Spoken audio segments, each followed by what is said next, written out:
¿Ya me pueden ver también? Perfecto, claro que Buenas sí. noches, Bueno, sí. entonces yo me voy a poner por aquí en un lugar tranquilo y empezamos la conversación y disculpas de nuevo a todos. No, no pasa nada. Igual yo, mientras te acomodas, yo voy presentando entonces. Gracias a todos por estar acá en el otro error.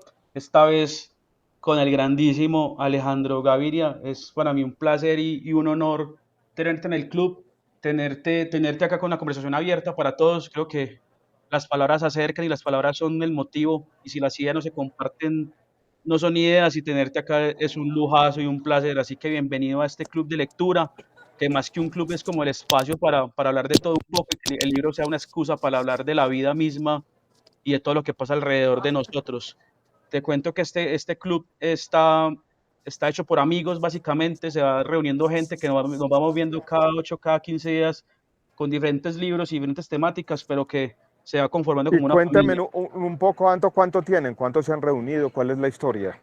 El club comenzó este año básicamente este año. Yo trabajaba en una librería, yo trabajaba como librero en una librería y como que siempre quise tener un club así como este, como más íntimo, como con gente de todas partes y llevamos este año, ya tenemos 15 libros leídos este año, hemos tenido casi todos los invitados gracias a los editores, a los amigos, a los conocidos en todo este mundo del libro. Y bueno, aquí en esta ocasión hablé con Andrés Grillo, el editor, para tenerte acá cerquita y poder conversar con vos. Y cuéntame un poco de la composición, de qué partes son. Bueno, ahí cada uno se va a presentar entonces para Alejandro. Yo soy de Medellín y aquí son varios, pero entonces dejemos que todos saluden y que todos tengan pues la posibilidad de hablar con vos. Perfecto, perfecto, perfecto. Jaime, arranca vos. Jaime Hernández de Medellín, un gusto estar por acá en este espacio. Hola Jaime, gracias hermano por la eh, Carlos. compañía esta noche. Por aquí Carlos Gaviria, ojalá fuéramos primos. Y ¿Qué más, Carlos? ¿Qué ha dicho, nada, hermano? fan total tuyo. Juan Trujillo. ¿Qué más, Alejandro? ¿Cómo vas? ¿Qué más ¿Qué a más, ver Juan? todo el ¿Bien o mundo? no?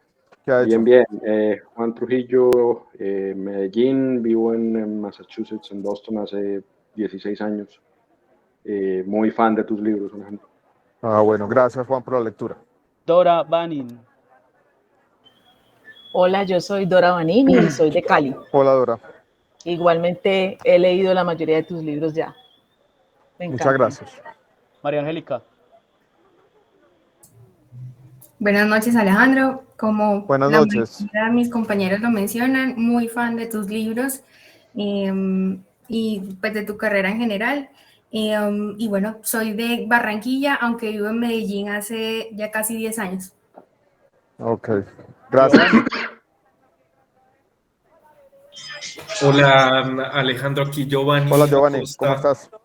Bien, gracias. Giovanni Acosta de Bogotá y también tuvo parte del club no oficial de fans tuyos. Gracias. Jorge Duque. Estás mudo, Jorge. Pon el micrófono. Mientras Jorge lo hace, bueno, ahí está. Listo. Listo. Hola Perdón. Jorge, La tecnología, mucho gusto, Alejo. Yo soy Jorge ¿qué Duque de más? ¿Qué Medellín. ha hecho? Todo bien, un banquero anarquista y más fan del podcast que de los libros, gustándome mucho los dos.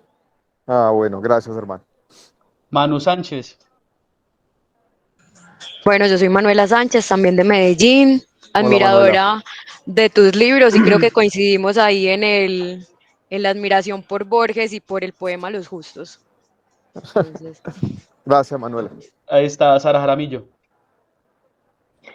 Hola, buenas noches para todos y para Alejandro. Mi nombre es Sara Buenas noches Jaramillo y Sara. soy de Medellín. Sara García. Hola, yo soy Hola Sara, Sara.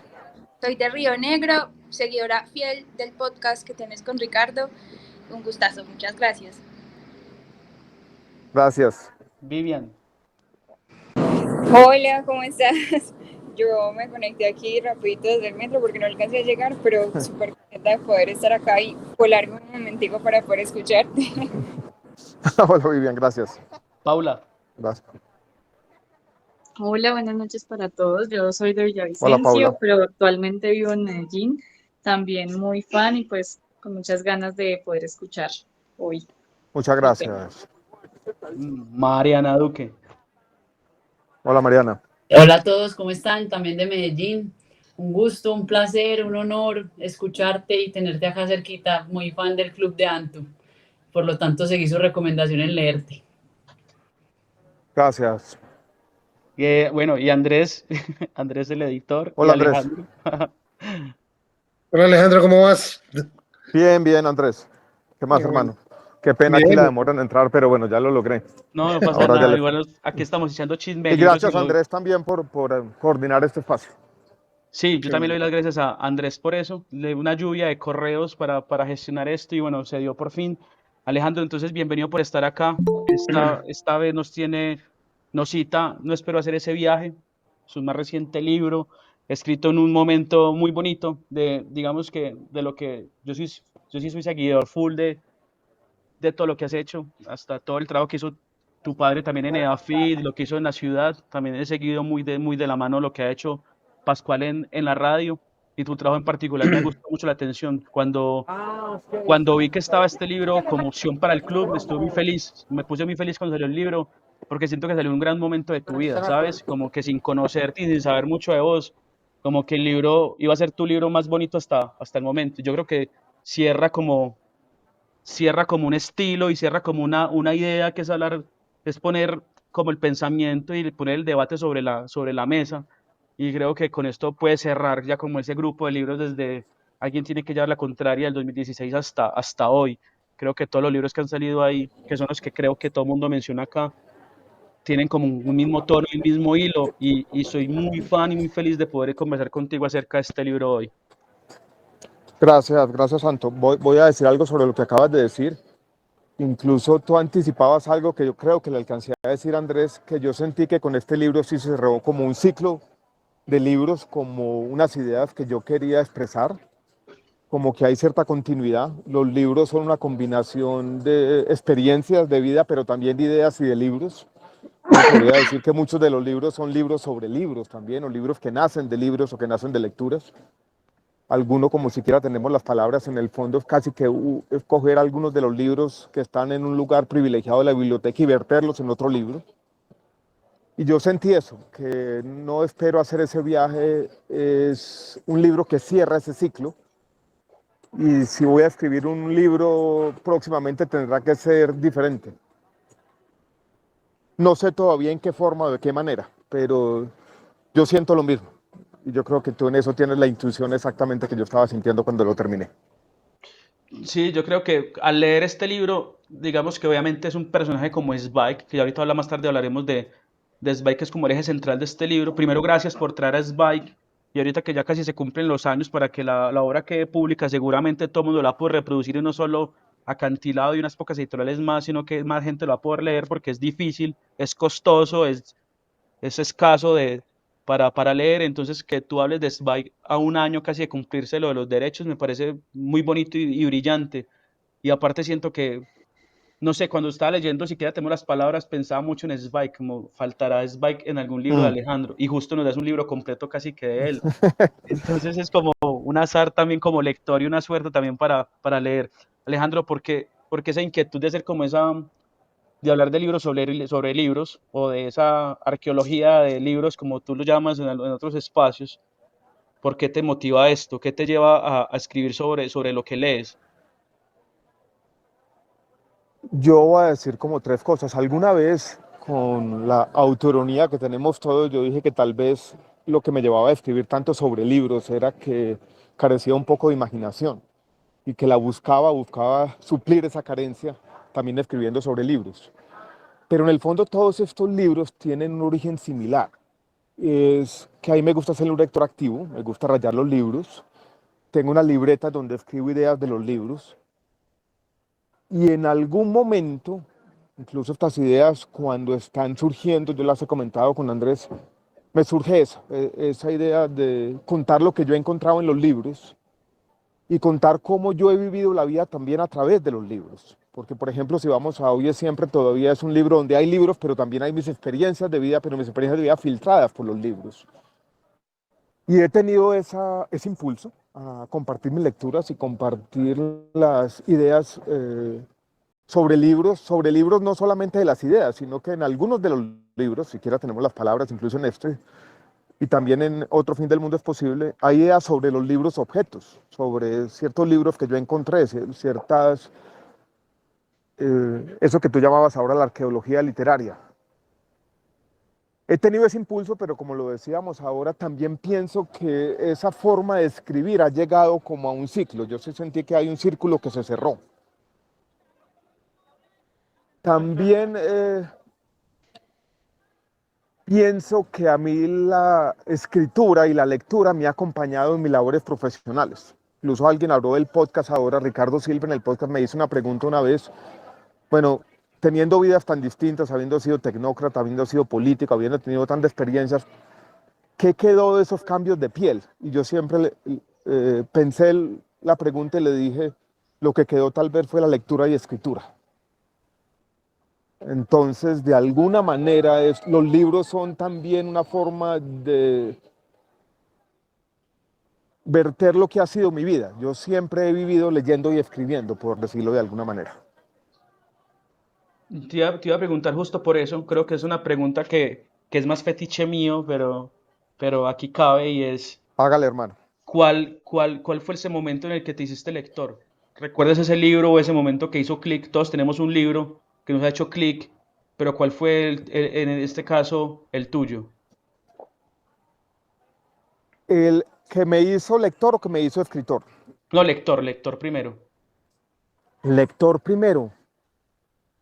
Yo creo que uno solo, una epifanía, un libro donde yo encontré una verdad y que diga, quiero dedicarme a leer toda la vida o mi vida va a estar entre los libros, creo que no lo tengo. No. Yo puedo señalar momentos, por ejemplo, yo estudié ingeniería civil, algunos de ustedes lo saben. Ajá. El primer puesto que tuve como ingeniero lo tuve por ahí cerca a Suramericana, en un edificio de parqueaderos.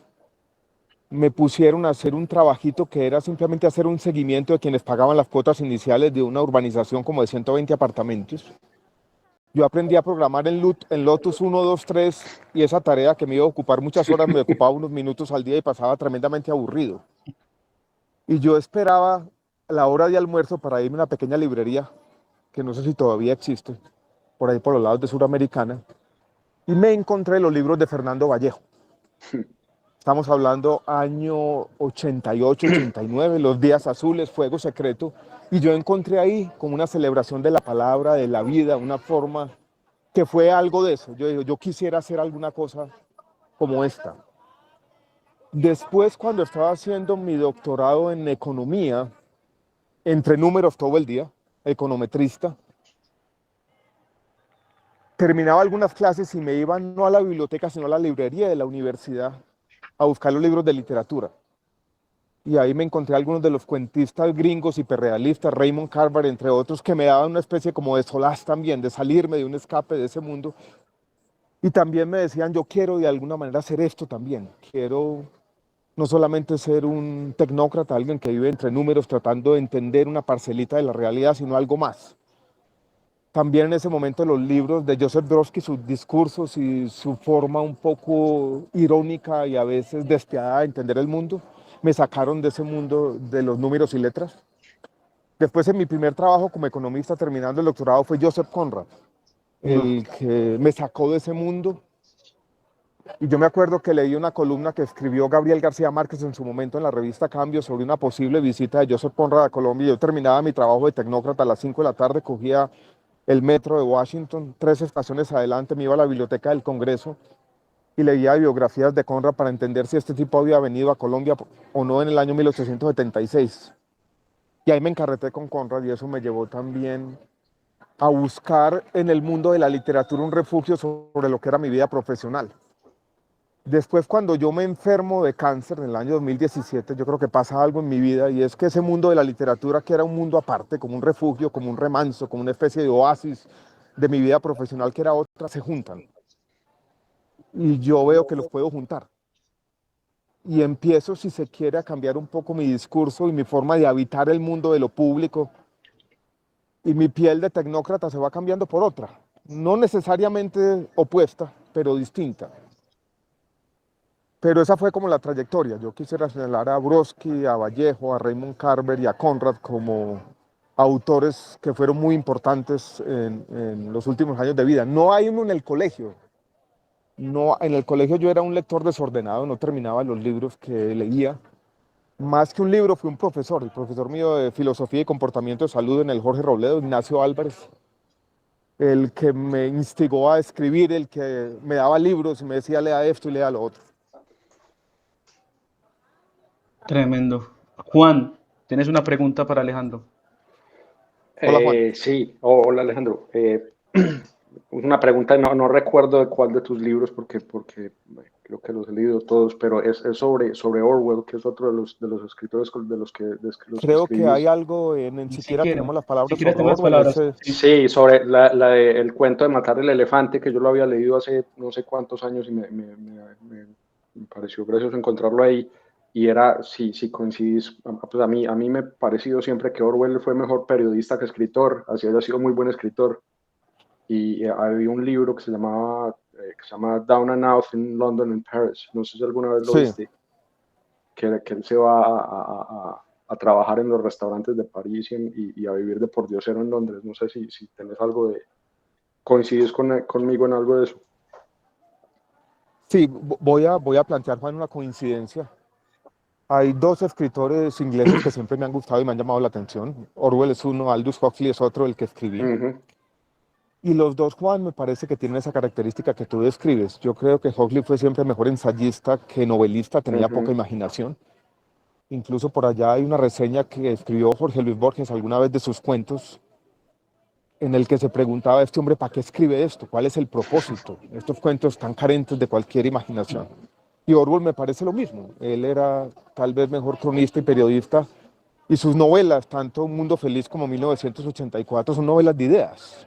Y Animal Farm Los personajes son plana. casi que especie de marionetas para ellos contarnos lo que están pensando. Son en el fondo crónicas disfrazadas y críticas a la modernidad, hechas desde las ideas que se disfrazan de ficción un poco. Y yo menciono esto porque si yo fuera a escribir ficción, creo que me parecería a ellos, en el sentido de que sería una ficción disfrazada.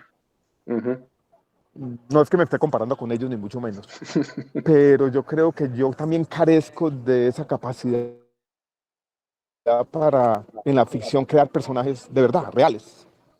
Y comparto lo que tú dices. Los mejores textos de Orwell me parecen sus crónicas. Los mejores textos de Huxley me parecen también sus ensayos y sus libros, incluso de viajes también. Hay uno impresionante sobre un viaje que hizo a Centroamérica con un ojo muy agudo sobre la política y la tragedia de nuestros países, muy parecida a la dimensión absurda de nuestras guerras políticas que él encontró en Centroamérica por allá en los años 20 y 30 de lo que seguimos viviendo en buena parte de América Latina. Pero una respuesta larga para decir comparto tu opinión, Juan. Gracias. Giovanni, levantaste la mano. Yo, Giovanni. Sí, gracias. Sí, yo tengo una pregunta para Alejandro y es que pues, yo también lo he seguido en los podcasts y demás y veo pues que Alejandro seguramente tienes una memoria privilegiada y quería preguntarte ¿qué nos recomiendas, digamos, para uno no olvidar lo que uno lee? Digamos, obviamente, no sé qué técnica usas, mencionaste que tienes una libreta de las ideas que te llaman la atención, pero no sé qué más cosas has intentado o qué nos puedes recomendar como en eso, porque el libro es que uno lo marcan y pasan los años y uno dice, me acuerdo de una frase, de una idea y no más, de un libro que seguro uno disfrutó mucho. Giovanni, este fin de semana, yo no sé por qué, en qué momento estaba yo, a veces me gusta caminar ahí por el lado de la biblioteca, que está como entre el comedor y la sala de la casa, y empecé a mirar la biblioteca. Hay muchos libros leídos y no leídos, como en las bibliotecas de todos, y empecé a ver libros que ya había leído, incluso que había leído hace 10 o 15 años, de los que no me acuerdo una palabra. Se me fueron las historias. Hay otros de los que me acuerdo todo, casi que de los personajes vívidamente, de las historias de ciertos momentos. Me acordé por allá de un libro de esos cuentistas norteamericanos, Tobias Wolff, que era la historia de un profesor al que visitan en su casa y el profesor se está comiendo unos brownies y de alguna manera desprecia a su interlocutor, y me acordé como de la agudeza psicológica, de otro no me acordaba nada. Y yo he hecho las paces con eso, Giovanni, con decir, hay libros, la memoria es caprichosa y es muy difícil de anticipar qué historias va a recordar uno y qué no, qué frases va a meter uno y no. Ahora, a mí sí me gusta y me da lo mismo que te da a ti, como un poquito de decir, bueno, yo leo y qué se me queda. Y me acuerdo sobre todo en bachillerato leyendo y diciendo, ¿para qué leo si lo voy a olvidar todo inmediatamente? Como haciéndote la misma pregunta, bueno, ¿qué puedo hacer mnemotécnicamente para recordar algunas de las lecturas? Yo sí tengo las libretas y yo creo que me está gustando hacer lo siguiente, no lo hacía siempre. Fue una enseñanza de un escritor, Tyler Cowen, que es termino un libro y en la última página del mismo libro anoto en forma con números, como 5 o 6 ideas que me quedaron del libro. Y eso me obliga al terminar el libro, poner como mi mente en blanco y decir, bueno, ¿qué aprendí de todo esto? Y cuando lo revisito, después, que no siempre tiene que ser ahí mismo, sino vuelvo a leer y me parece interesante. Es decir, aquí hay una esencia. Entonces eso me parece como una buena práctica. La otra es, Giovanni, si se nos olvidó, se nos olvidó. En el fondo alguien dijo que la cultura es lo que queda cuando uno lee y se le olvida todo lo que leyó. Entonces, para decir que algo se nos está quedando, una palabra, una mirada del mundo, una enseñanza, yo creo que tampoco tenemos que ser plenamente conscientes de qué queda, qué residuo, qué sedimento queda después de las lecturas. Yo creo que algo va quedando. O algo se va Hay libros donde algo se va simplemente uno construyendo. aprende bien el significado de una palabra que uno estaba ahí, que de pronto usaba o leía. Yo a veces la busco en el diccionario y yo digo, ¿qué quedó? Entender bien esta palabra. Hay otros donde quedan historias. A mí me gusta leer no ficción también porque me gusta aprender. A veces me cansa un poquito la ficción. Cuando es muy ensimismada y la persona se levanta y va al baño y va aquí y recoge a otra, yo dije, bueno, son todas las historias humanas y el corazón humano es tan vulgar que se repiten y se repiten las historias. Por eso a veces me gusta también mezclar la no ficción en lo que leo. Andrés.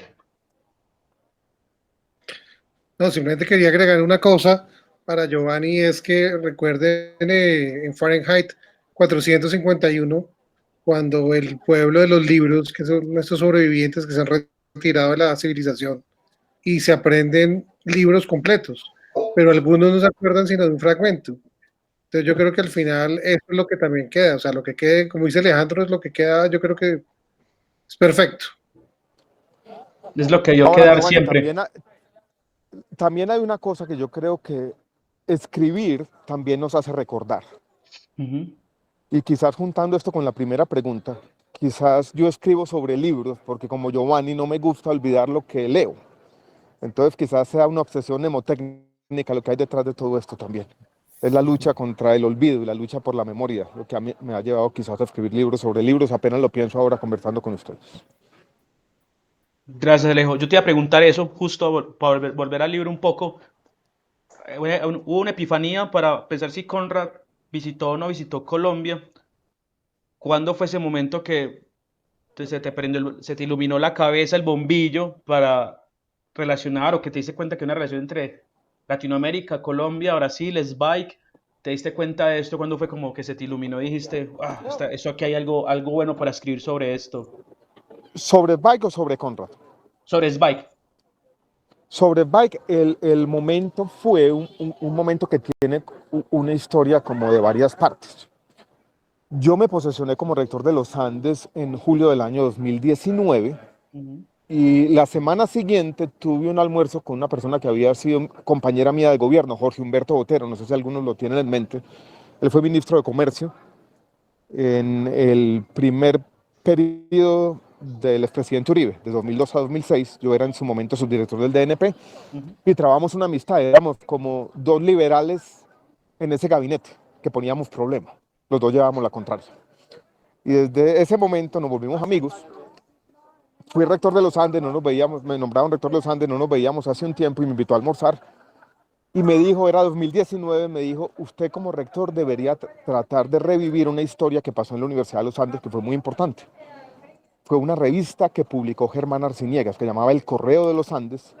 La revista se publicó por 10 años, del año 79 al año 89.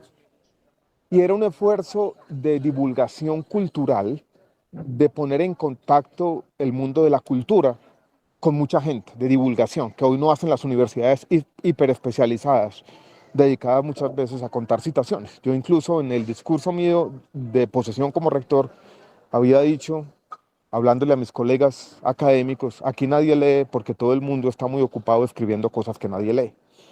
Entonces me pareció interesante ese esfuerzo de divulgación académica y fui y le pregunté a Julio Paredes, el editor de la Universidad de los Andes, que hiciéramos una especie de arqueología de nuevo en el Correo de los Andes. Nos pusimos a conversar y yo le dije a Julio que hace una compilación de artículos. Cojamos los mejores artículos del Correo de los Andes, sacamos una compilación con la misma portada de esa revista publicando los artículos. Julio comenzó a trabajar en esa compilación y se enfermó. Él después murió en ese momento. Y yo me acuerdo que me alcanzó a mandar el PDF. Y yo empecé a leer ese PDF de los diferentes artículos publicados y ahí encontré algunas de las cartas que se cruzaron Germán Arciniegas y Stefan Zweig. Yo no conocía esa historia. Y esa historia me empezó a obsesionar. Estábamos en pandemia y yo haciendo Google, hacía aquí y allá, dije, hay muchas partes de esta historia que no se conocen. Incluso me di cuenta rápidamente, y esta fue la epifanía, cuando yo me di cuenta que la versión de Germán Arciniegas de lo que había pasado no era una versión exacta. Incluso a él se le había olvidado, su memoria comenzaba a fallar. Y entonces yo dije, si incluso a Germán Arciniegas se le olvidó esta historia del posible viaje de Stefan Zweig a Colombia, vale la pena contarla, y empecé a alar de ese hilo aquí y allá. Y yo le había dicho a mi esposa, yo no quiero por ahora escribir más libros porque estamos en pandemia, soy rector de una universidad, no quiero tener como otra ocupación. Y ella me dijo, no le creo, usted ya está empezando a pensar en ese otro libro. Y ese fue el momento, eso fue como la historia, la semilla original que después germinó en el libro. No espero hacer ese viaje. Aquí, aprovechando que aquí está Andrés Grillo, el editor. Andrés, ¿cómo te llega esta historia y cómo la lees por primera vez cuando llega el manuscrito? Pregunta también para el editor. ¿Es un escritor ordenado o desordenado? ¿Llega con todo el manuscrito listo o toca cambiar un montón de cosas y la idea está volando en el aire? ¿Cómo es Alejandro Vamos a ver como qué dice Andrés. escritor? Vamos a ver. Vamos a ver si paso la prueba. El problema es que Alejandro tiene, bueno, hecho, Alejandro, como él mismo dice, siempre escribe entre trabajos también. Entonces, él ya me ha contado la historia y ahí, pues, bueno, yo tuve la fortuna y en eso me conecto con Alejandro, porque yo soy muy ñoño para esas cosas. Entonces, a mí cuando él me contó la historia de Zweig con Colombia, me pareció fascinante porque realmente es fascinante. Yo de Zweig tenía referencia a algunas novelas, de algunos libros de cuentos nada más, y pues cuando me habló de que había una conexión con Colombia improbable, además rarísima, yo le dije de una que sí. Y ya ahí fue después nada, esperar a Alejandro a que él pudiera tener tiempo para terminar el texto, porque básicamente se le apareció de pronto en la precandidatura. Andrés no cuenta la verdad, que yo le conté la historia, la empecé a escribir y decidí lanzarme a la política. Entonces la historia quedó en veremos, por supuesto. Exacto. Yo le preguntaré a Jaime Hernández, que es un gran lector de Alejandro, pero también es de Zweig. ¿Qué sentiste cuando leíste este libro? ¿Cómo fue ese encuentro entre, que para mí es una cosa fantástica poder leer a Zweig después de tanto tiempo, a través de los ojos y de las imágenes de Alejandro? ¿Cómo fue para ti? Yo realmente no conocía nada de Stefan Zweig, solamente hasta... ¿No habías oído, Jaime, nunca esta historia? No, nunca. Y el autor lo escuché por primera vez escuchando a Diana Uribe en unos episodios de la historia del mundo, donde estaba hablando de la Revolución Rusa.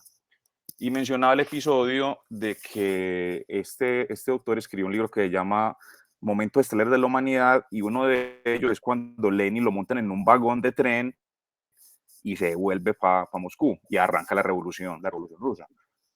Entonces ahí fue la primera vez que lo escuché, y cuando vi que sacaste el libro, pues automáticamente conecté las dos cosas y pum, fui y empecé pues como a buscar y a mirar el libro, casualmente Anto publicó que iba a hacer el club con este libro y pues dije, pucha, esta es la oportunidad de oro, y me lo leí en 2-3 sentadas y me pareció pues fascinante la historia, pues fascinante. ¿Cómo llega Alejandro Macerel al libro? ¿Sabías de él? ¿No sabías de él? ¿No tienes idea? ¿Cómo conecta con el libro Macerel? Sí, primero yo quiero decir algo sobre Bay. Yo no era un lector obsesionado de Bay, porque el Bay tiene muchos lectores que lo han leído todo, ¿no? Yo había leído Fouché, esta biografía política. Espere que estoy aquí ya saliendo aquí de un ruido. Había leído algunas de sus novelas cortas, pero no era alguien que conociera bien su biografía. Había oído como ecos sobre su suicidio, pero no era plenamente consciente de ese hecho, que para mí es el más dramático de la literatura del siglo XX.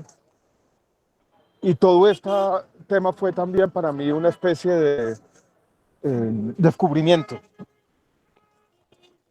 Eso para decir que a Macerel yo no lo conocía.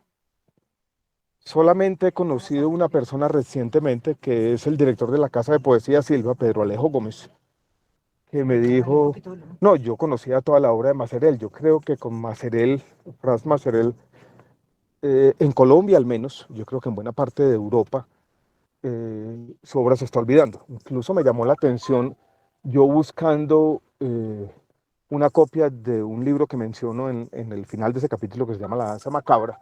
Me puse a buscar en una de esas páginas de internet donde se venden libros viejos, y hay grabados originales de Macerel que se consiguen en diferentes galerías en Zúrich, en Suiza, que no cuestan mucho, $2.000, $3.000. Yo no sé si el precio dice algo del interés contemporáneo de un artista, pero de pronto sí. Me parecieron que si hubiera un interés muy grande, sus obras deberían valer mucho más. Entonces yo creo que Macerel se está olvidando. Me pareció casi mágico que yo encontrara, y si no lo han hecho, los invito a hacerlo, ir a YouTube y ver esa película sobre La Idea, que resume en una película animada del año 1934, uno de sus libros más impresionantes, sobre cómo las ideas son combatidas, de cómo se insertan en el cerebro de los hombres, de esa relación problemática que yo tengo con las ideas, porque las ideas pueden cambiar el mundo, pero cuando las ideas se ponen por encima de la gente y las ideologías destructoras contagian a mucha gente, viene la guerra y viene la destrucción. El video que está en YouTube lo dejamos hace 8 días en la primera sesión del club, entonces para que lo dejen ahí. Ah, qué bueno. Sí, sí. Qué bueno. Qué bueno.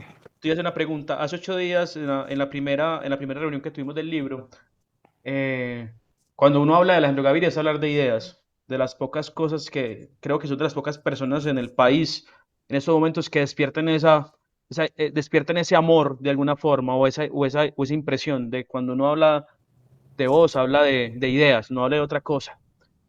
Y yo hacía una pregunta, dejaba un tópico sobre la mesa, y es hasta qué punto nosotros podemos dejar todo sobre la mesa o la carne al asador por las ideas.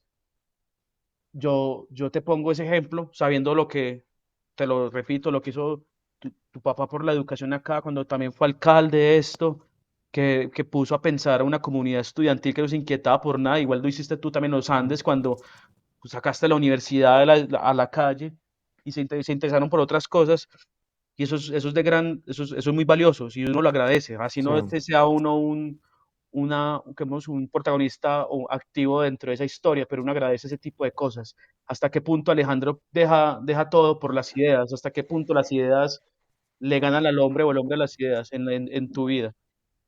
Me parece una pregunta interesante, difícil, porque voy a confesarlo aquí también, no lo había pensado. Yo tengo cierta ambivalencia en este sentido. Yo creo que las ideas importan. Yo creo que es importante para nuestra vida, y quizás por eso estamos aquí todos esta noche, porque creemos que las ideas importan. Creemos que las ideas pueden cambiar para bien la sociedad. eh, no me gustaría aceptar esa especie de nihilismo y cinismo que yo veo muchas veces, incluso en personas más jóvenes, que nada es posible. Yo creo que las ideas nos llevan a tener ese optimismo de la acción, pero al mismo tiempo tenemos que mantener un escepticismo y tenemos que ser capaces de mirar las ideas con cierta distancia. Por eso me gusta Borges de alguna manera, porque cuando él dice que la filosofía hace parte de la literatura fantástica, lo que está diciendo podemos mirar las ideas también con cierto desapego. Y entonces, por eso yo hablo de ambivalencia, porque me tomo las ideas en serio, pero sé al mismo tiempo que tomárselas demasiado en serio es problemático. Y yo creo que el mundo del liberalismo es el mundo de eso, que habita esos dos mundos, el del escepticismo, pero también el de la confianza en el pensamiento, en el conocimiento y, si se quiere, en la ciencia como artífices del cambio social. Y de alguna manera mi forma de habitar este mundo de las ideas está marcada por esa ambivalencia. Nunca lo había dicho de esta manera, pero es esa, ¿no? Las ideas importan, debemos tomárnoslas en serio, pero también debemos mantener cierto desapego y no tomárnoslas demasiado en serio. Y primero está la gente y luego las ideas, que es una línea de pensamiento que está en el último podcast con Ricardo Silva cuando hablamos del fanatismo, el dogmatismo y el sectarismo, que a mí me gusta definirlo como eso, cuando alguien piensa que las ideas están por encima de la gente. Hay un poema de Hans Magnus Enzensberger que murió a finales del año pasado de manera un poco, tal vez en Colombia no se dijo mucho. Está en Siquiera tenemos las palabras, en un capitulito que a mí me gusta y que yo lo llamo Poesía en contra del ibris. Hay un poema sobre eso, sobre la gente, que para mí es una crítica al ese excesivo intelectualismo que a veces tienen las corrientes más dogmáticas, a quienes han creído que las ideas de Marx están por encima de la gente, o quienes han creído que las ideas de cierta religión están por encima de la gente. Y esa mezcla que es siempre el principio de la destrucción entre fanatismo y poder. Tremenda. Gracias, Alejo. Dora. Hola Dora, ¿cómo estás? Hola, bien, gracias. Perdón, me voy a volver un poco porque mi pregunta iba relacionada en el momento que estábamos hablando sobre Macerel, porque Dale, a mí, tranquila. por eso, gracias, por eso este libro me encanta porque este rollo de la arqueología literaria y esto me parece fascinante, a mí también me encanta y me llama la atención. Yo vi el video de la presentación que hiciste con Ricardo Silva y el momento en que se para un joven con un libro a decir que él tenía el libro que había sido de su bisabuelo belga y todo este rollo. ¿Era eso? ¿Era la danza macabra? Era la danza macabra, esa era la danza macabra. Ahora les puedo mandar otras fotos cuando terminamos aquí por WhatsApp, porque yo lo tengo también ahí. Y yo no sabía la historia de su bisabuelo. El bisabuelo era el encargado de negocios de la embajada belga. La carta que hay en el libro que le escribe Zweig a su bisabuelo, esa carta la encontramos nosotros en el archivo de la Cancillería, en el Archivo Nacional. O sea, es una carta inédita que seguramente iba a quedar si no hubiera pasado todo esto en el olvido completamente. También rescatamos una fotografía del espectador de esa conferencia que se hizo en el año 1942, el mismo año del suicidio de Zweig, donde está el bisabuelo. La historia sigue, Dora. Hace una semana y media yo estaba en un restaurante bogotano, en uno de esos almuerzos extraños, almorzando con uno de los miembros de la banda esta que se llama Morat, que me había invitado a almorzar para un tema de educación, y yo vi que entró una señora y comenzó a mirarme, estaba sentada en la mesa del frente. Y esta señora era la mamá del muchacho, o sea, la nieta de ese señor. Y también me dijo, nos tenemos que reunir porque yo tengo muchas más historias sobre mi abuelo, sobre Macerel, y no solamente tenemos este libro sobre Macerel, sino todos los libros en la casa. Entonces me parece... Ella me contó en esa conversación de restaurante, así de 2 minutos, que el señor este, que después fue embajador, era en su momento encargado de negocios de la embajada belga, después fue embajador, vivió casi 30 años en Bogotá. O sea, cuando terminó su encargo diplomático se quedó viviendo en Bogotá. Y por eso su familia está aquí todavía. Qué bueno. Por ejemplo, eso, y Yo me encontrar imagino el momento que en que ellos leyeron este libro y se encontraron con la no, historia claro. que ellos solamente se contaban de su bisabuelo o abuelo o familiar y ven que se conoce públicamente, o por lo menos en un libro. Yo creo que fue emocionante y por eso fue que este muchacho se paró en la presentación del libro y quiso hablar de su bisabuelo. Para nosotros fue emocionante también ese momento en la presentación del libro. Sí, me emocioné yo que estaba acá en el celular. No, iba a decir también, perdón, que, por ejemplo, eso, y el detalle de haber descubierto que el mismo editor fue el que editó a Ulises y el que editó al Caballero del Dorado y el que editó a Zweig. Con eso pagué el libro. Fue genial. Sí, sí, son esas conexiones, ¿no? Y desentrañar esas conexiones, por eso yo creo que el término arqueología es exacto. Es interesante. Hay otro pedacito de historia ahí que yo no le he parado muchas bolas. Incluso se me olvidó el nombre del protagonista, que también son cosas que se conectan que a veces me parecen inverosímiles. Eh, una de las cartas de Stefan Zweig a Germán Arciniegas menciona a un escritor norteamericano que iba a venir a Colombia. Germán Arciniegas no lo pudo recibir porque estaba en ese momento en Argentina y él llegó a Colombia. Y yo cuando vi, yo dije, bueno, ¿con quién se reuniría este tipo en Colombia, por Dios? Y hice Google y me encontré que se había reunido con Fernando González. Porque en la casa Otra Parte que hay ahí en Medellín publicaron algunas de las memorias de Fernando González y donde hablaba de esa reunión entre este escritor que había ganado el premio Pulitzer incluso, muy prestigioso en su momento, ya olvidado, y Fernando González.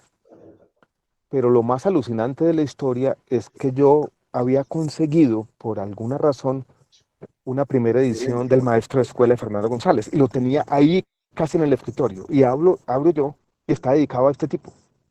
Y yo no lo podía Ush, creer. increíble. Eso Increíble El es eso. nombre emocionante. del autor norteamericano está ahí, o estadounidense está ahí en el libro, se me olvidó, pero era Sí, parte sí, de... yo lo estaba tratando Entonces, de encontrar. como que todo se conecta con todo, ¿no? Es una cosa muy berraca. Juan Trujillo. Muy chévere. Gracias. Hola, Juan. Qué pena, otra pregunta. Si puedes hablar un poquito de la motivación tuya para... ¿Me escuchan?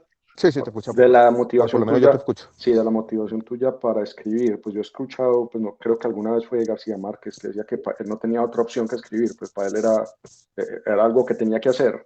Y otros escritores para los que es todo una tortura y otros que dicen que la mejor motivación es leer. Pero si yo leo a Fernando Vallejo, o leo a Camus, como que me atemoriza y me dice, yo no voy a escribir como esta gente nunca en la vida, pues así escriba 150 años seguidos. Para vos, ¿cuál es la mejor motivación para escribir o por dónde debería empezar uno? Yo creo que cuando tengo la idea del libro y ya está plasmado en una libreta y más o menos concibo que esto puede tener unos capítulos, como que siento que lo tengo que escribir. Y de alguna manera hay una lucha también, yo les confieso aquí que yo soy desconcentrado. Entonces, no veo escribir como lo ven algunos escritores, que es una tortura. Lo disfruto por momentos, pero hago 2 párrafos y me tengo que parar a la nevera o que orinar cada 20 minutos. Y es luchar contra, luchar contra la desconcentración. O sea, pero la motivación es cuando hay una historia, cuando ya veo que esto tiene que ser contado, es decir, tengo que contarla. Yo no sé si hay este tema de que uno quiere dejar una historia, que hay un deseo de trascendencia. No sé si hay también un tema de que cuando uno escribe quiere que lo lean. Es una idea también de presentar. Sí, yo creo que también puede haber algo de eso. Yo creo que quien escribe para ser publicado, no para guardar y quemar, es que tiene que tener algo de ego también. porque entre las muchas cosas que se escriben, yo cuando voy a veces a una biblioteca o librería veo tantos libros, yo digo, ¿para qué otro, no? Ya hay tantas cosas, como que todo se escribió, tiene que haber algo de ego también, pero créanme, si mañana yo dijera, bueno, no voy a publicar, y Andrés Grillo se aburre de publicarme los libros en Planeta y decir, este huevón ya no va a vender un libro nunca más, creo que también me daría ganas de escribir, aunque sea para mostrárselo a la familia. O sea, hay ego, pero no creo que eso sea la única causa. Me parece que Necesidad. también hay una cosa a todos que nos gustan los libros y de pronto escribir es una buena forma de gastar el tiempo. Hay una frase que me gustó mucho de Stefan Zweig que decía, mi vida consiste en convertir el tiempo en libros. Hace poquito leí un ensayito de la escritora inglesa británica Sadie Smith que le preguntaban lo mismo, ¿usted por qué escribe? Y yo le dije, en alguna manera yo soy privilegiada y escribo porque tengo que gastar el tiempo de alguna forma. Entonces hay como retazos de tiempo, pedazos del tiempo que uno podía pasarlos mirando al celular o mirando partidos de fútbol de la Liga Colombiana, Chico contra Águilas. Entonces yo digo, no, mejor escribamos, ¿no? Carlos. ¿Qué Carlos? ¿Qué más, Alejo? Yo aquí, ahorita que hablaste del tema de la precandidatura y como de ese momento en que se paró la escritura del libro, me quedó una pregunta, fue, ¿a qué hora leí un precandidato presidencial? Como precandidato presidencial no leía mucho, la vida es intensa, es espiritualmente dura, demandante, y yo he tenido problemas, Carlos, de sueño, pero cuando siendo precandidato presidencial no, ponía la cabeza en la almohada y me quedaba dormido. Leía en aviones de vez en cuando, pero yo podía decir que leía para la candidatura, o sea, textos de política pública y cosas que había que hacer aquí. Como uno puede leer poesía sin mucho orden y sin mucho método, mantenía en mi mochila algunos libros de poesía ahí dispuestos, pero este libro se aplazó durante ese momento. De julio, agosto del año 2021 al 13 de marzo de 2022, se quedó ahí. Y me tocó como 3 semanas, 4, terminada la precandidatura, perdida la consulta, fracasado en la política, decir, bueno, voy a retomar esta idea o no.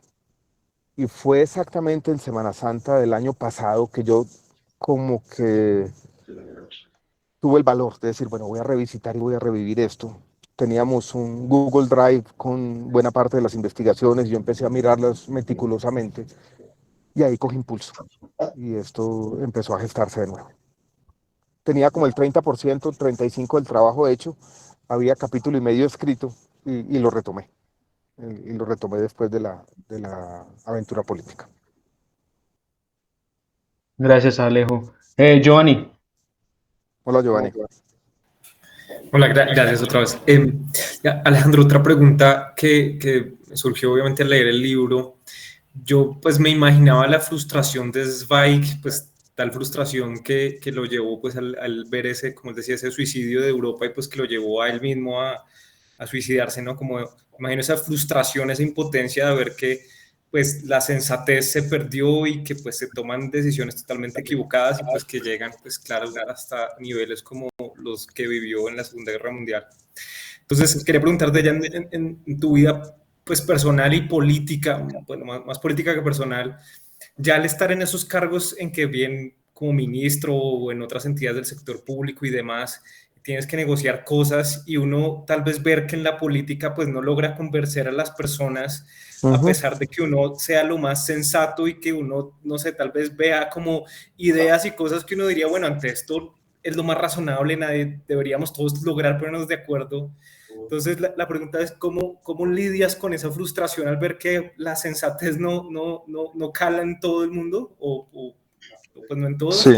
Y luego, ¿qué le recomendarías a quienes de pronto como yo y seguramente varios de acá, pues no estamos ni en la vida política y seguramente influimos muchísimo menos a niveles de la sociedad? También cómo lidiar uno con esa frustración cuando uno ve las cosas de las noticias y uno es que no puede creer las noticias, ¿no? Antes, voy aquí en el carro, estoy a 5 minutos de la casa y tiene el celular 3% de carga, entonces probablemente me apague, pero rápidamente me puedo volver.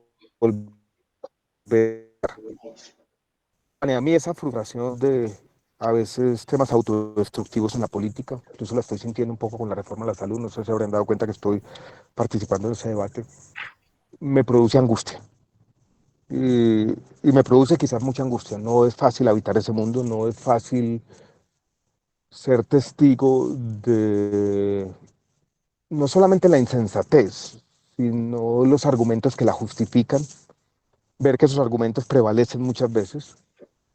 Y voy a decirlo, también la escritura es una forma de catarsis. El libro alguien tiene que llevar la contraria, en el fondo surge de ahí.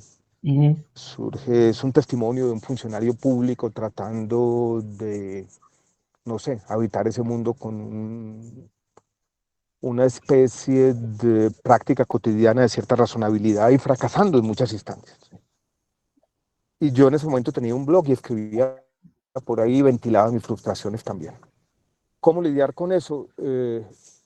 Giovanni, tal vez es mejor que lo sintamos que no.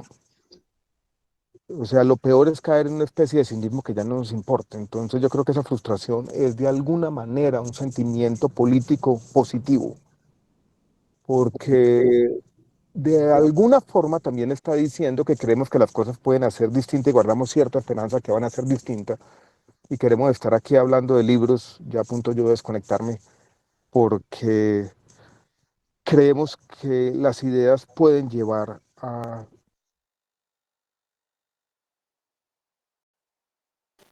Ya se quedó. Se descargó. El 3%, muchachos. Se descargó. Ahí va a ser, Andrés iba a hacer una puntilla ahí, Andrés. Sí, no, y le iba a decir a Alejandro que el autor que él mencionaba es un dramaturgo que se llama Thornton Wilder, que es el que se hizo amigo de Fernando Gómez. González. Y pues, Fernando González, perdón, sí. Y nada, que pues lo que dice Alejandro, que de verdad logra encontrar esas conexiones que son increíbles y maravillosas. A mí en lo personal, por ejemplo, pues editando el libro, leyéndolo, descubrir que Zweig en ese momento reunía 2.000 personas en Buenos Aires. O sea, es increíble. 2.000, 3.000 personas es un estadio, es muchísima gente. Sí, seguramente hoy con redes sociales, no sé, mucha gente no llega a ese número. Y es una cosa impresionante. Aprovechando aquí a todos, está Andrés. Andrés es un gran editor del Grupo Planeta y ha estado también en este mundo del libro mucho tiempo. Yo personalmente estoy muy feliz de que él está acá y lo admiro un montón. Se lo digo casi siempre que puedo. Andrés, te iba a preguntar un poco hablando ya del libro en forma, antes de tu trabajo, que a mí el trabajo de la edición me parece espectacular. El prólogo, ¿cómo fue, cómo llegó el libro a Mario? Obviamente entendiendo que Mario es muy cercano a ti. Ay, hijo de puta. Perdón, volví. Entendiendo un poco. Sí, sí me escuchan, sí. ¿Viste? Sí, ya. Estaba con 2% ya. Si estás ahí, manifiéstate. Que estaba hablando del prólogo, ¿cómo llegó el libro de Alejandro Gaviria a las manos de Mario Mendoza y cómo fue darle forma también como al prólogo? Me parece interesante porque pues la agenda de Mario Mendoza también está hiper mega que ocupada ahorita con series, con un montón de cosas, pero ¿cómo es la relación de Mario Mendoza, el lector, con los libros de Alejandro? Mira, la verdad es que fue una idea que se me ocurrió a mí.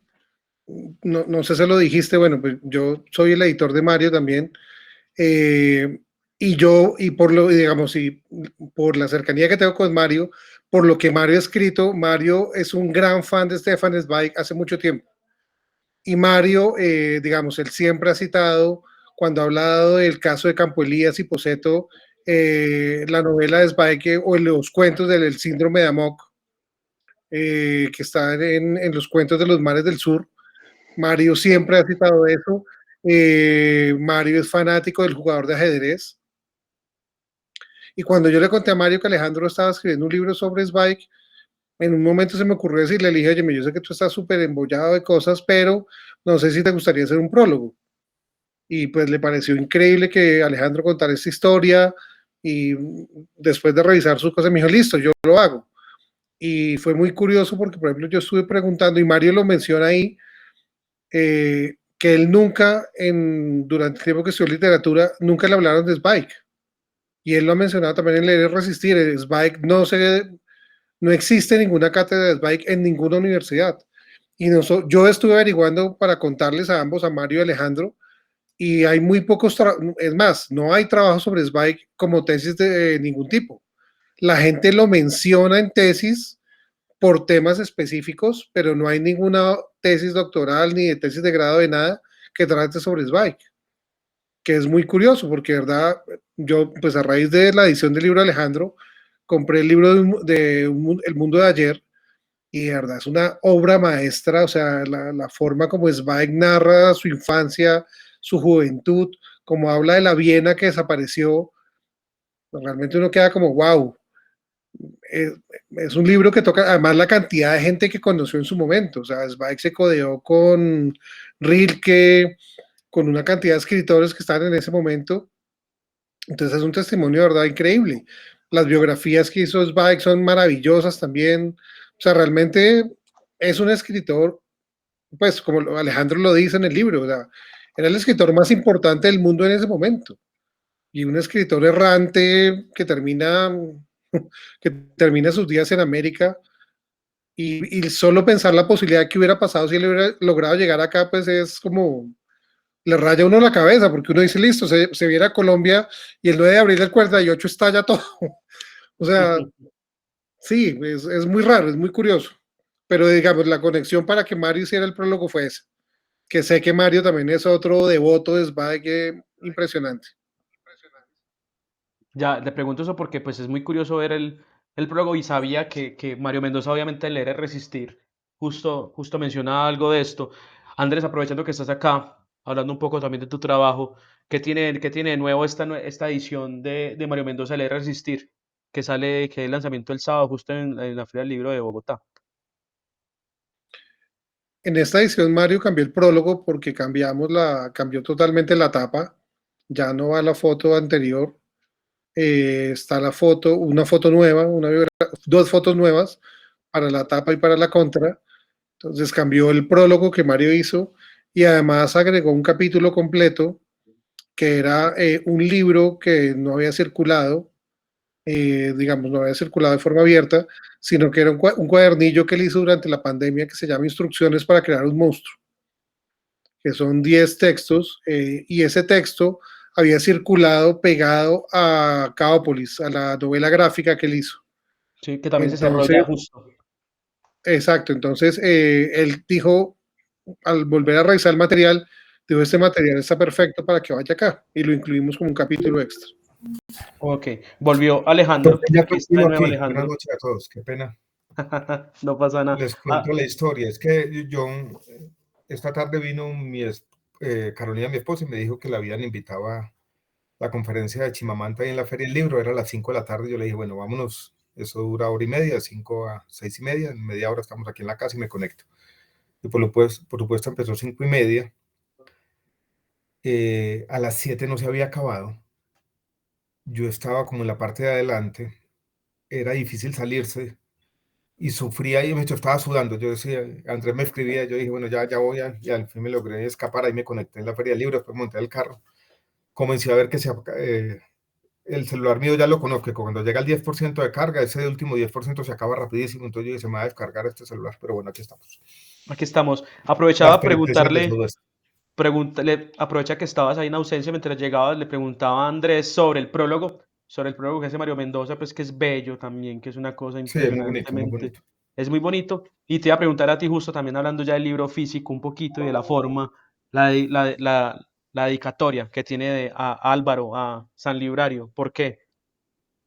Sí, Álvaro Castillo, yo lo conocí por Pascual, mi hermano, hace aproximadamente unos 15 años. Para quienes no lo conocen, tiene una pequeña librería, muy pequeña, con libros de todos lados. en la Caracas con 70, en el barrio que se llama aquí en Bogotá, Quinta Camacho.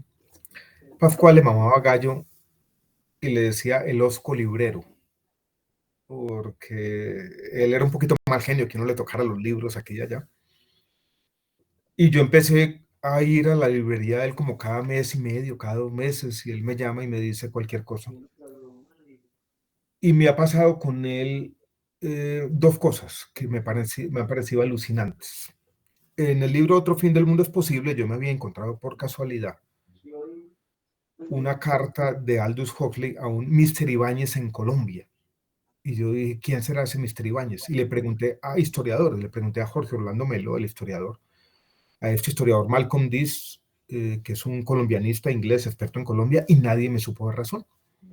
Y un día le pregunté a Álvaro Castillo, está esta carta, y el de una me dijo, ese señor es Jaime Ibáñez, que fue el director de extensión cultural de la Universidad Nacional, manizaleño, y fue un novelista alcohólico. Y la cosa no se quedó ahí, incluso lo tengo aquí. A la semana me dijo, mira, aquí está la revista donde está publicado el artículo de Aldous Huxley, al que hace referencia esa carta. Y él la tenía en la casa. Con este libro, yo le mencioné que estaba escribiendo este libro también, y ya lo voy a sacar de por aquí, y él me dijo, yo tengo un libro que fue el libro que publicó Walter Engel en Colombia. Ya lo voy a mostrar.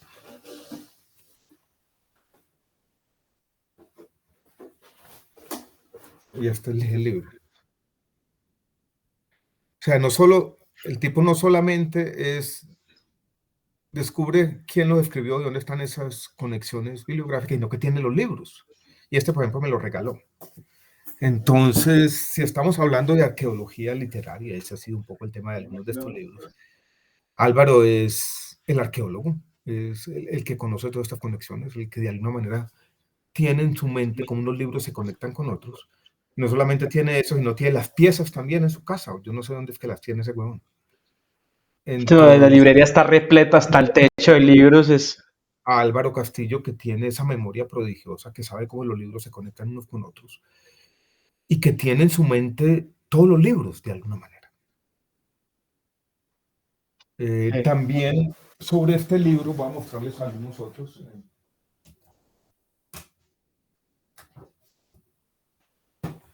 Este es un libro sobre un artista plástico alemán de esa época, también exiliado de la Segunda Guerra Mundial. Lo tenía Álvaro también, pero miren, si alcanzan a leer ahí, el prólogo está escrito por Walter Engel. Walter Engel. Y ahí están un poco sus pinturas muy bonitas de arte moderno. Jugó un papel muy importante. Mira, esto es muy estilo Picasso, no sé si lo alcanzan a ver. Sí. Hay otro que también me prestó, no lo tengo aquí, no me lo regaló como estos otros. Yo lo menciono de manera marginal en el libro, y es el primer libro de Fernando Botero. El primer libro de Fernando Botero cuando él tenía 19 años, había venido a vivir a Bogotá de Medellín.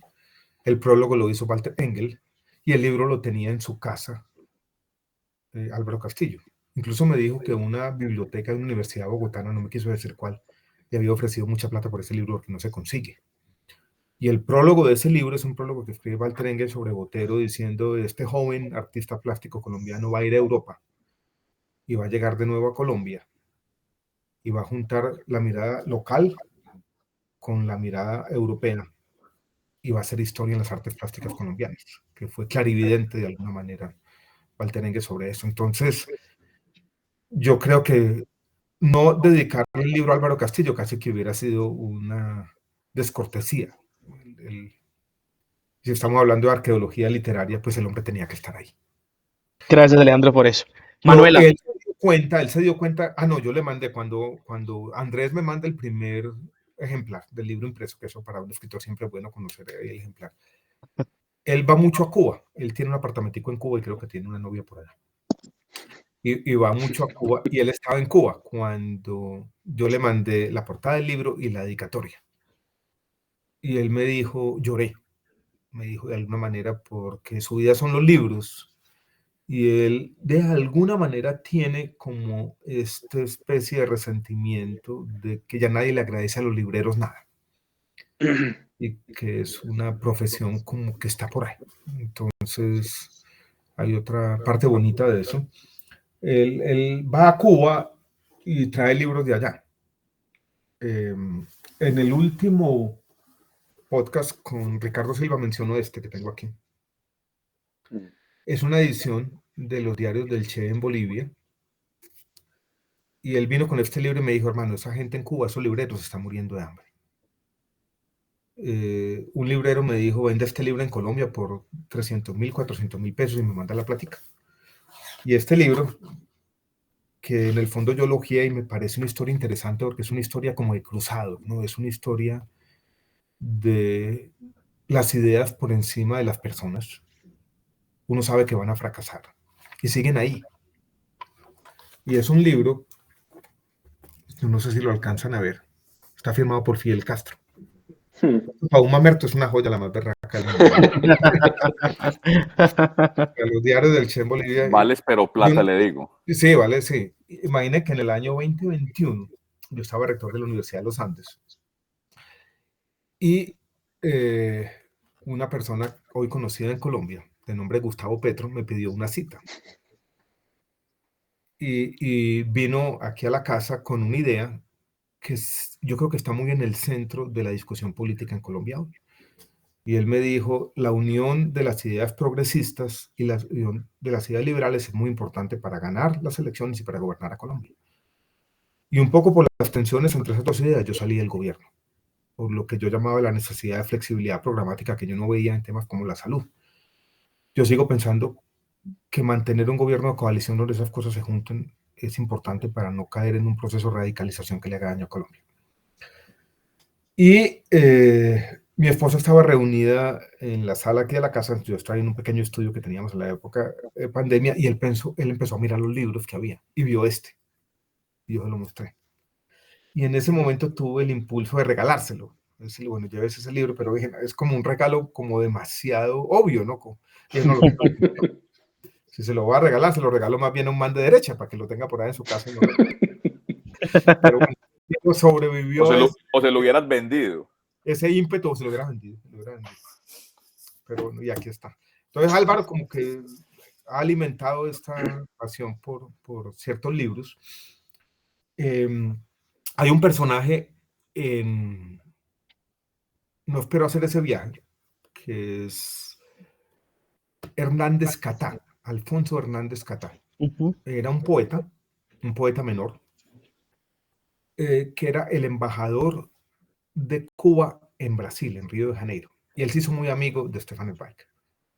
Le traía puros o cigarros cubanos y era una de las personas con las que él tuvo una amistad más grande. Y él se mató en un accidente aéreo. El avión se cayó en Río. En algunas de las cartas con Germán Arciniegas se menciona esto. Y hace poco me manda un libro por el WhatsApp, una portada de un libro, Álvaro Castillo tal. Yo no entendía, un libro... Y era un libro de Hernández Catá, de los poemas de este tipo. Yo dije, este es el único huevón que encuentra un libro de los poemas de este man. Entonces, por eso está Álvaro Castillo ahí, porque el hombre saca libros que no se consiguen en ninguna otra parte. Ahora, ese no me cuando yo escribí este libro sobre Aldous Huxley, me regala otro libro. Me dice, mire este libro. Y yo dije, bueno, ¿qué tiene de especial? Y era un libro traducido por la mamá de Jorge Luis Borges, doña Leonora Acevedo. Entonces tiene como esa intuición de encontrar en los libros pequeñas historias y cosas que uno jamás notaría. Tremendo, y lo agradezco un montón que le haya tenido reconocimiento a Álvaro, porque Álvaro es un grande, y los que estamos en este mundo del libro sabemos que Álvaro es increíble. Yo también lo tengo por ahí cerquita para invitarlo a una charla acá, para que hablemos un poco también como del oficio, que es el mejor librero de este país sin lugar a dudas. Sí, yo creo que es uno de los mejores libreros de Colombia. Álvaro se volvió famoso, no sé si ustedes se acuerdan, una historia, creo que fue en la Feria del Libro hace 2 o 3 años, no, 3 o 4. Con 100 años. Él tenía una colección muy grande de 100 años de soledad y la prestó. Una primera edición de 100 años de soledad firmada por Gabo con un autógrafo muy bonito y se la robaron. Rompieron, creo que una vitrina donde estaba exhibida y se la robaron. Y después hubo un operativo grandísimo y la lograron rescatar. Yo no sé si la encontraron o el ladrón se arrepintió o se murió de miedo. Y a Álvaro le regresaron ese libro. Y él lo donó, creo que al Instituto Caricuervo. Allá está su colección de primeras ediciones de García Márquez. Ahí muestra lo No, que pero también es el está en país, la ¿no? Biblioteca Nacional y en este momento está expuesto en la Feria del Libro otra vez. ¿Ese libro otra vez? Bueno, ojalá no lo vuelvan a robar. Ojalá lo vuelvan a robar. Manuela Sánchez. Hola Alejandro. Bueno, yo te quería hablar acerca de la tragedia porque... ¿Me escuchan? Qué pena. Sí, Listo. O sea, me gusta mucho que usas la palabra tragedia para referirte a ese exilio de Zweig y no la entiendo tanto como desde esa connotación de tristeza, sino de verdad desde el sentido filosófico, cuando dos potencias que son válidas no logran como una síntesis, que para él fue como, ¿me salvo o nos salvamos? Entonces, quería preguntarte como en tu vida personal o política, ¿cuál ha sido esa tragedia en la que no logras una síntesis y que se desencadena una tragedia? Sí, me parece tu pregunta muy pertinente. Manuela, yo he tenido en mi vida pública un sentido grande como de la tragedia. Uno de mis textos favoritos políticos lo escribió un ensayista mexicano que se llama Jesús Silva Gerson Márquez sobre el filósofo Isaías Berlín, que se llama Liberalismo Trágico. Me gusta mucho porque de alguna manera resume buena parte de mi aproximación a los temas públicos, en el sentido de que cada decisión es una renuncia y un sentido de lo trágico que se está perdiendo en la política. Y yo creo que perder ese sentido de lo trágico en la política es equivocado. Pero ganar elecciones llevando a una conversación difícil, incómoda sobre el sentido de lo trágico es imposible. Pero para gobernar se necesita, creo yo. Y les voy a poner un solo ejemplo de la semana pasada. Un discurso del presidente Petro en un, creo que foro sobre víctimas del conflicto, donde él de manera sincera y franca dijo no hay recursos públicos para indemnizar las víctimas. Y yo creí que esa frase, sincera, franca, iba a seguir a una reflexión sobre lo trágico. Hay recursos finitos, hay muchas necesidades, y una sociedad tiene que escoger entre el pasado y el futuro, entre la indemnización a las víctimas, que es una forma como las sociedades de alguna manera colectivamente expiamos parte de nuestras culpas y reconocemos unas culpas colectivas, pero también un futuro. Y está la educación, por ejemplo. ¿Qué hacemos? Éticamente, ¿qué hacemos? ¿Cómo resolvemos ese dilema? Y ese, en mi opinión, es un dilema trágico, no tiene síntesis, pero él no hizo eso. Él evadió el pensamiento trágico y dijo, ¿por qué el Banco de la República no emite? Y si el Banco de la República emite, en el fondo lo que está pasando, y lo digo yo como economista, es que alguien tiene que pagar. Y va a haber un impuesto inflacionario y en el fondo lo que facilita la discusión de la emisión es que disfraza la tragedia. Y uno cree que puede resolverla rápidamente, emitiendo. ¿Por qué no hacerlo? Y él lo disfrazaba diciendo soy valiente porque me atrevo a pensar de manera heterodoxa. Y yo creo que no lo estaba haciendo. Estaba escogiendo una forma de no enfrentar ese dilema. Ese dilema se ve muchas veces también, Manuela, creo, en el debate público cuando, por ejemplo, yo como ministro de Salud, ¿quién toma una decisión sobre cómo incorporar a un sistema de salud las últimas tecnologías, por ejemplo, para el cáncer, que están asociadas con 2 meses más de sobrevida, pero que cuestan 1.500 millones al año, cuando hay necesidades esenciales no satisfechas? Y ese es un debate también que no admite síntesis, porque desde un punto de vista más kantiano o deontológico, le estamos poniendo precio a una vida. Y eso no lo queremos hacer. Pero también a una perspectiva utilitaria donde estamos diciendo que los recursos no alcanzan para todos y tenemos que escoger. No hay síntesis posible. Y yo planteaba entonces el tema de la tragedia. Pero la gente que decía, no tiene que tomar esa decisión. Mire que toda la plata que están robando, 50 billones de pesos, digo el Contralor. Pues paremos la corrupción. Y yo decía, la lucha contra la corrupción es una lucha que hay que dar todos los días. Pero mencionar la corrupción en este debate es simplemente una forma de evadir la tragedia. ¿Quién creen que ganaba la discusión? ¿Quién ponía el tema de la corrupción sobre la mesa? Entonces encontré, Manuela, que de alguna manera, sobre todo en lo público, el pensamiento de lo trágico no tenía lugar. Y como ahora nos decía Giovanni, eso me daba a mí ansiedad y angustia, porque decía, esa es la discusión que debería plantearse públicamente. Después hicimos en la Universidad Nacional una especie de seminario sobre salud global, que se llamaba Verdades Incómodas, y yo hice algunas de estas discusiones explícitas ya como profesor de la Universidad de los Andes, todavía no era rector. Y como profesor era fácil, pero como funcionario es muy difícil, y noté también esa diferencia. Hubo un momento de mi trayectoria política, Manuela, donde eso fue muy evidente, y fue cuando a mí me tocó hacer una intervención ante un juez de la República sobre el tratamiento de cáncer en el exterior de una chica, Camila Guavara, con la que yo había tenido una relación. Yo le había ayudado a ella. Me comunicaba con ella con WhatsApp. Hice que la EPS Sanitas, con parte de la plata de la fundación, le pagaran un tratamiento en el exterior. La apreciaba, conocía sus angustias y sus falencias también, sus virtudes y sus defectos, como lo tenemos todos. Pero cuando llegó el momento de decir, tiene que hacer un trasplante de médula y lo va a hacer en Estados Unidos, y yo sabía que se podía hacer en unas condiciones similares aquí y allá, pero sabía también que era un tema muy difícil. Me tocó escoger el lado utilitario y decirle a ella, no. Y ella comenzó a publicar en internet diciendo, si yo me muero, los culpables son la EPS Sanitas y el ministro Alejandro Gaviria. Y ahora, en los debates sobre la salud en los que he estado inmiscuido recientemente, eso me lo recuerdan todos los días. Y es difícil, porque no tenía síntesis. Y el discurso de que hay recursos finitos, hay una especie de imperativo categórico. Uno debería, como funcionario, decir, lo que yo hago con uno, lo debería hacer con todos, porque si no, ese privilegio va a ser inaceptable. No cuadra, no pega. Y cuando yo digo, Camila era mi amiga y yo le ayudé desde el comienzo, la gente dice, no, usted lo que es un asesino. Y ha sido muy difícil.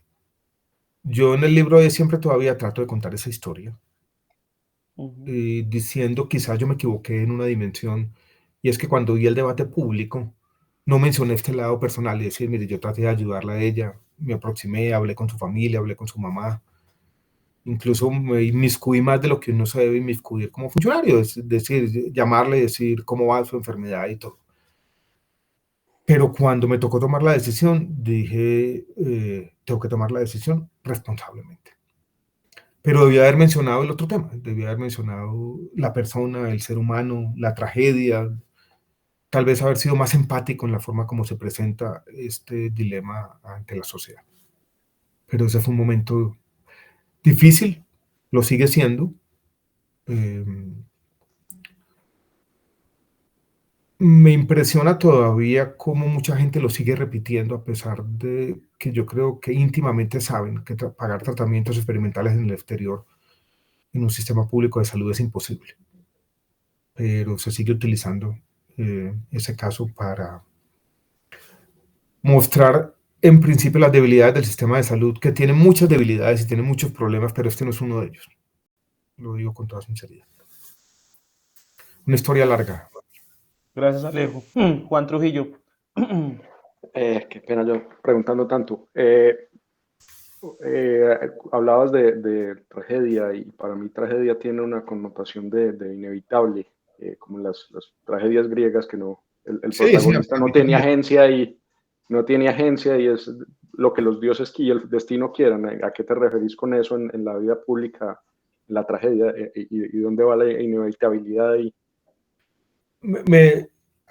El texto del liberalismo trágico, Juan, me parece interesante porque junta esa tragedia al sentido de los griegos, y me gusta citar, hay un texto muy bonito de Milán Kundera, en el libro favorito para mí, que es un libro de ensayos, no de ficción, que se llama El arte de la novela, Ujú. que se llama El fin de la tragedia.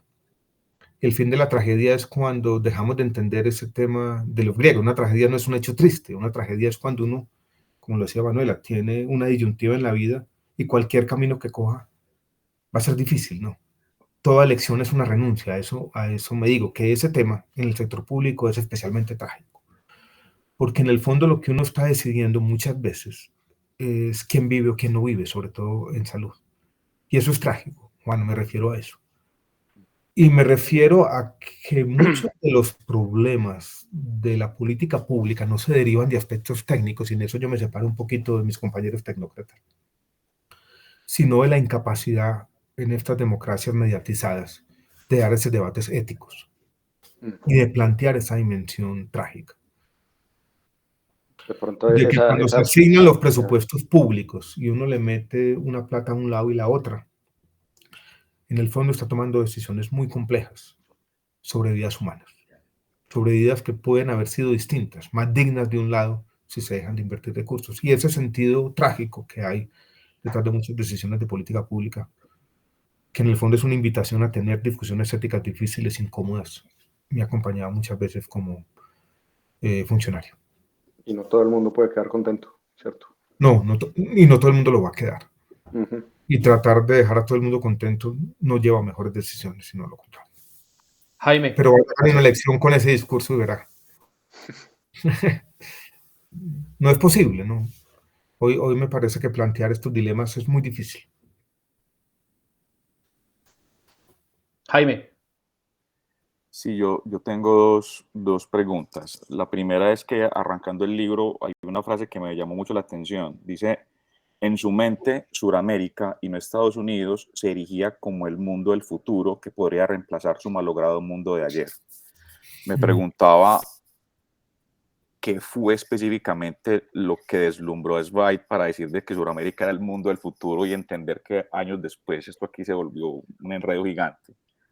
Esa es la primera pregunta. Y la segunda, más desde la especulación, porque en el libro se menciona la importancia que tenía en su vida, su biblioteca, sus libros, sus manuscritos, etc.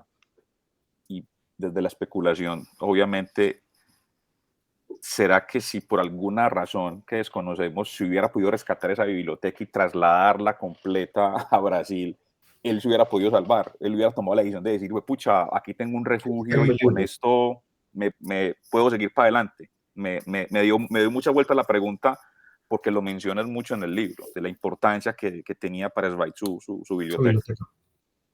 Sí, la primera pregunta.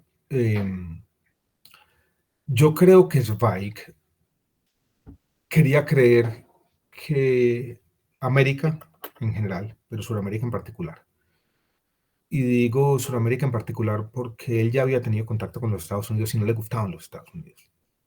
No le gustaba que no tuviera cafés, no le gustaba el ritmo frenético. Él tenía en el fondo una mente un poquito conservadora, podríamos decirlo de esa manera. Y él quiso creer que Sudamérica era distinto. Y digo quiso creer porque él empezó a ver lo que quería creer. Y entonces, en el ensayo este que escribió sobre Brasil, Brasil, la tierra del futuro, o incluso en El mundo de ayer, pero sobre todo en ese ensayo, él dice, mire cómo la gente vive armónicamente en Brasil. Gente de las diferentes razas. Hay una tienda donde llega un niño negro de la mano de un niño blanco. Y esta es una sociedad que vive armónicamente. Aquí son tolerantes. Y sabíamos que eso no era así. Y él construyó en su mente lo que algunos investigadores han llamado una utopía espiritual en Sudamérica. Y comenzó a ver que en este continente, a imaginarse que en este continente eso existía. Con el tiempo, los científicos sociales en Brasil, sobre todo, comenzaron a mirar sospechosamente ese libro y diciendo, eso no puede ser verdad, este tipo cómo se comió ese cuento. ¿Será que el gobierno de Getúlio Vargas le pagó para que escribiera maravillas de Brasil y por lo tanto maravillas del gobierno? Pues yo creo que eso fue una calumnia. Él quería creer. Y paradójicamente, yo esto creo que no lo digo de manera tan explícita en el libro.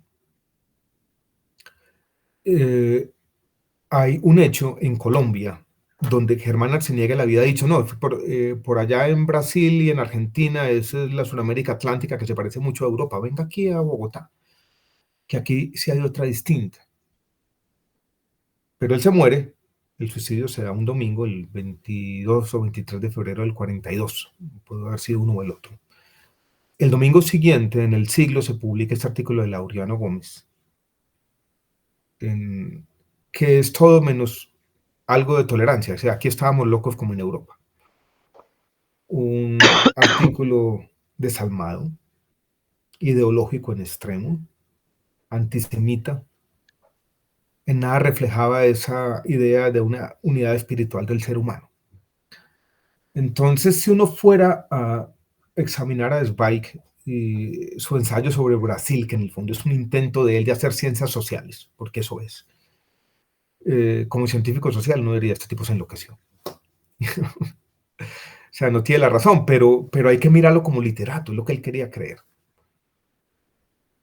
Yo me he hecho, Jaime, la misma pregunta, ¿qué tal si su biblioteca estaba? Cuando yo empecé a leer el libro había como 3 elementos. Primero, cuando ellos están primero en Argentina y Brasil deslumbrados, después van a Estados Unidos y después llegan a Brasil y se van a Petrópolis, se aislaron mucho de todo el mundo. Solo les quedó este amigo, el Ernst Feder, el del primer capítulo del libro. El aislamiento fue un elemento. La lluvia, porque parece que llovió mucho en esos momentos. Ahí está la lluvia en sus cartas, está todo el tiempo llueve en Petrópolis. Y está la falta de la biblioteca, como 3 temas dominantes. Pero yo creo que hay uno que subyace a toda esta historia. Yo no lo busqué, no lo quise buscar porque no me quería meter en esos enredos. Pero estoy seguro que algún psiquiatra ha escrito algún libro sobre la depresión de Stefan Zweig. Estoy seguro que debe en algún journal científico, médico de psiquiatría, hay alguien que leyendo Stefan Zweig lo diagnosticó. Y yo creo que él tenía una depresión crónica, probablemente refractaria a la medicación. Como la psiquiatría no tenía en ese momento la importancia que hoy tiene, yo creo que nunca estuvo medicado. Pero yo creo que él tenía una personalidad depresiva. Y eso también influyó sobre el suicidio. Hay un hecho inquietante que yo he mencionado en otras conversaciones sobre el libro. Y es que yo creo que su esposa no tenía una psicología depresiva, que estaba menos enferma de la que él le hizo creer. 2 semanas antes del suicidio, su esposa, su segunda esposa, Lotte Allman, le escribe a su hermano, que es un médico que vivía en la casa en Bath, Inglaterra, donde estaba la biblioteca del Zweig. Le escribe una cosa que yo no sé por qué no ha sido mencionada por muchos de los biógrafos. Le dice, Stefan quiere hacerme creer que estoy más enferma de lo que estoy. Y pues para decirlo de manera clara, es como si le hubiera hecho suicidar. Ese es como un lado muy inquietante. Hay otro lado muy inquietante, y es que en El Mundo de ayer él no menciona ni a Frederica es su primera esposa, ni a Lotte Allman, su segunda, no están. O sea, menciona a su editor, el editor más oscuro, el contacto literario que tuvo por allá, cualquier cosa. Tantas personas que entraron en contacto con su vida. ¿Y por qué no menciona a las 2 esposas? Con Frederica tuvo una correspondencia frecuente. ¿Por qué no están? ¿Por qué no aparecen mencionadas? Siempre me ha parecido eso una pregunta abierta muy compleja. Gracias bueno, se cierra este error, no sin antes darle las gracias a todos. Alejandro, gracias por todo lo que... No, muchas gracias, perdón un poco que fue accidentado, pero pudimos conversar. No, gracias a ti por el tiempo. Gracias primero que todo antes por el aguante que has dado, por todo, la situación de este país, porque yo siento, en tiempos de elecciones yo sentía que no te merecíamos, y yo lo sigo pensando, no estamos preparados para tenerte cerca. No, para nada. Ojalá no desistas de la idea de algún día hacerlo, y tú sabes de qué hablo, de ser presidente de este país, que no hay una derrota. Ahorita decías una derrota y esa palabra me quedó sonando. No hay una derrota. No, yo lo digo así, pero para mí no fue una derrota. Obvio. Incluso espiritualmente no fue una derrota. No hace parte de tus ambiciones tampoco, y se logra entender de que no es por lo que te desvives ni por lo que desbocas la vida, y si llega, y si no, pues nos quedamos con las ganas y con el antojo de tenerte. Entonces, gracias por eso.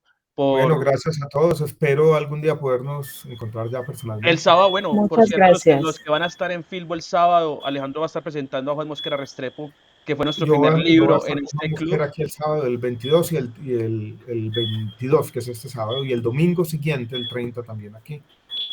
Voy a ir a Medellín el 10 de mayo a hacer una presentación del libro en una librería que se llama Te Creo, que crea por Belén. Sí, la de Me Dani. invitó Suso el Paspi, que es de alguno de sus amigos, entonces ahí se va el contacto. No, es de él, él es el dueño. ¿Él es el dueño? Ah, bueno. Sí, Entonces, ahí está, bueno, de no me quiso decir, donde él dijo Dani. que era del otro man. Es de él, de ¿Y Dani cuándo Hoyos. viene a Cali? Y por ahí les aviso y... Necesitamos a Andrés traerlo a Cali. No, Cali va mañana. Alejandro tiene presentación mañana en Cali. Yo voy mañana a Cali. ¿A Por dónde? eso, a Cali mañana. Por favor.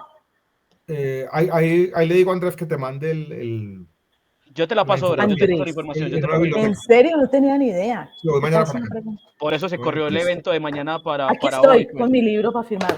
Mira, Biblioteca Patrimonial Centenario. ¿A qué hora? A las 7 de la noche. 7 de la noche. 7 de la noche. Yo viajo temprano, pero estoy a las 7 de la noche. Ahí está, Vale. entonces, Invitada si Allá quiere voy. pasar un ratico. Claro que sí, gracias, allá nos vemos. gracias a todos Muchas por estar gracias. aquí. Alejandro, muchas gracias por No, escribir. gracias a todos Ojalá y todas. no pares, Un fuerte abrazo. ojalá no pares y nos vemos entonces Gracias el por la fin de lectura semana. y Gracias. seguimos encontrando. Fuerte abrazo. Gracias. Abrazo a chao. todos, chao. Alejo, gracias. Gracias. Gracias, chao. Muchas gracias. Gracias.